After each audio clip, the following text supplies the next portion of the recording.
महाराज,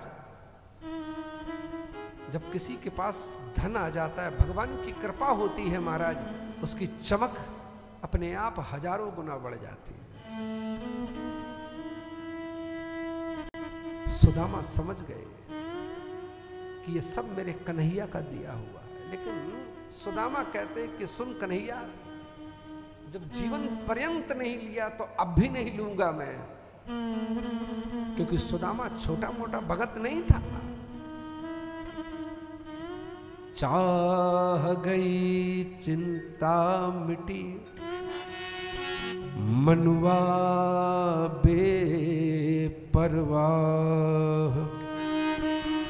जाको कछु न चाहिए,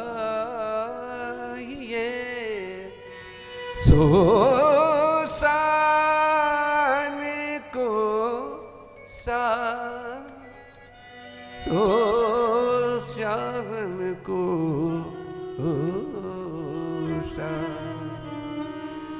सुदामा ऐसा मस्त मौला फकीर है, जो सुख पायो राम भजन में, सो सुख नाही अमीरी में, मन लागो मेरो यार फकीरी में।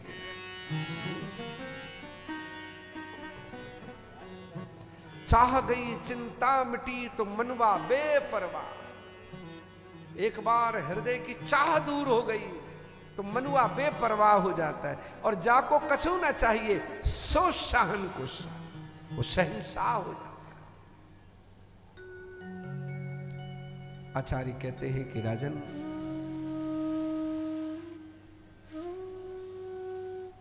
आचार्य श्री सुखदेव जी महाराज कहते हैं कि राजन, तुम्हारा समय नजदीक आ गया है, कुछ और समझना चाहते हो?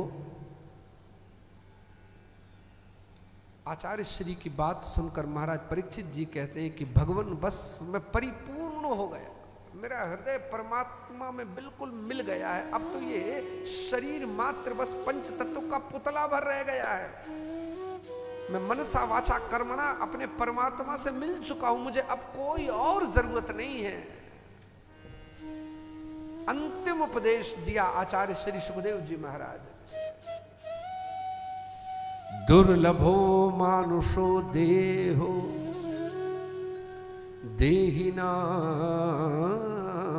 क्षणभंगुर, तत्रापि दुर्लभं मन्ये वैकुंठ प्रिय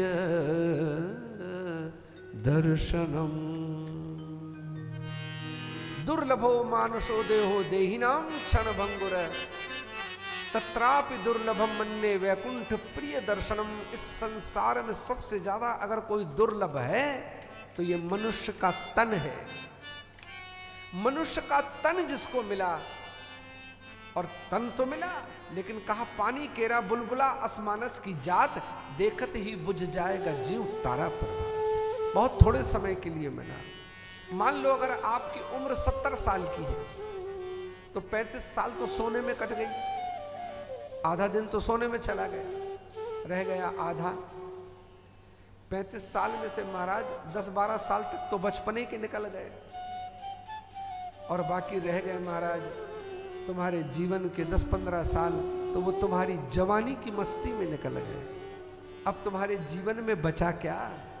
तुमने जीवन में भजन नहीं किया। तत्रापि दुर्लभम मन्ये, उससे ज्यादा दुर्लभ है भगवान का सत्संग और संत और भगवान का दर्शन।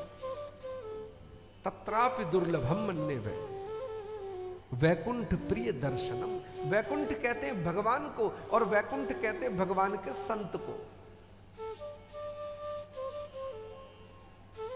महाराज, जब भगवान की कृपा होती है तो याद रखना जीवन में सत्संग मिलता है।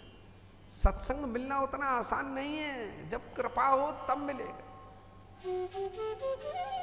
दुर्लभो मानुषो देहो देहिनां क्षणभंगुर, तत्रापि दुर्लभम मन्ये वैकुंठ प्रिय दर्शनम। उस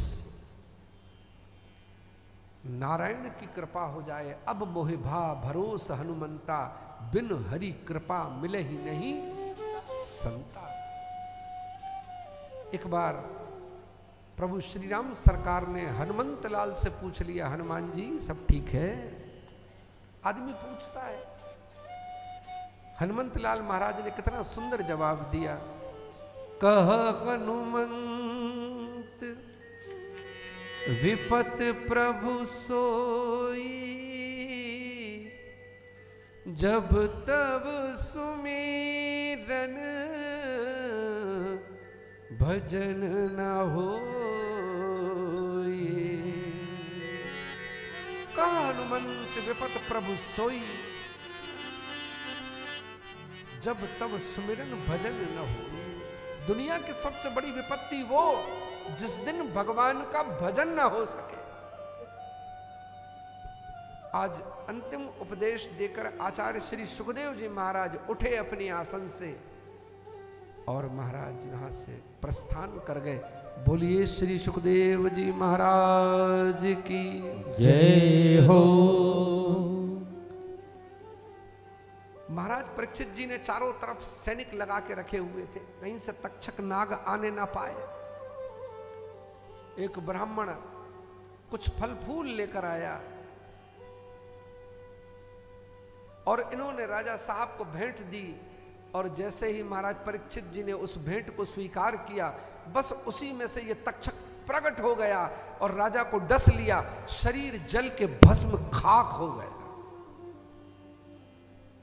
बहुत तेज वहां से आंधी चली और इनकी राख उड़ी और जाकर गंगा में मिल गई। महाराज परीक्षित जी का शरीर भर बचा हुआ था, आत्मा तो पहले ही परमात्मा से मिल चुकी थी। दिव्य विमान में जाकर भगवान के अधिकारी और भगवत मोक्ष को प्राप्त हो गए।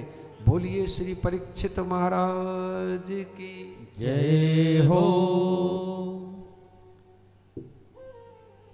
बड़ा मन लगा के आप सबों ने श्रीमद् भागवत महापुराण की कथा इस वृंदावन धाम में सुनी।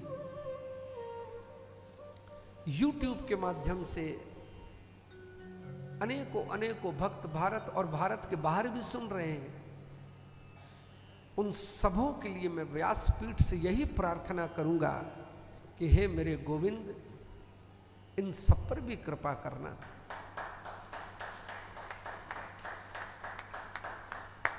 जिसने इस कथा को हृदयंगम किया, मन से कथा सुनी, उनको भी मेरा ठाकुर समस्त कामनाओं, समस्त वासनाओं, समस्त संसार से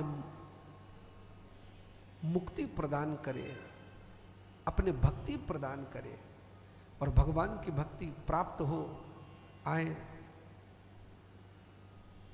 जो जिसके मन की कामना हो, मेरा भगवान उनकी मन की मनोकामना पूर्ण करे। ये मेरे बांके बिहारी जी के चरणों में यही प्रार्थना है, राधा रानी के चरणों में, बरसाने वाली के चरणों में यही प्रार्थना है कि भगवान जिसके मन में जो भावना हो, जो संकल्प हो, जो मनोकामना हो, हे ठाकुर तुम जरूर पूर्ण करना। व्यासपीठ से मैं यही प्रार्थना करता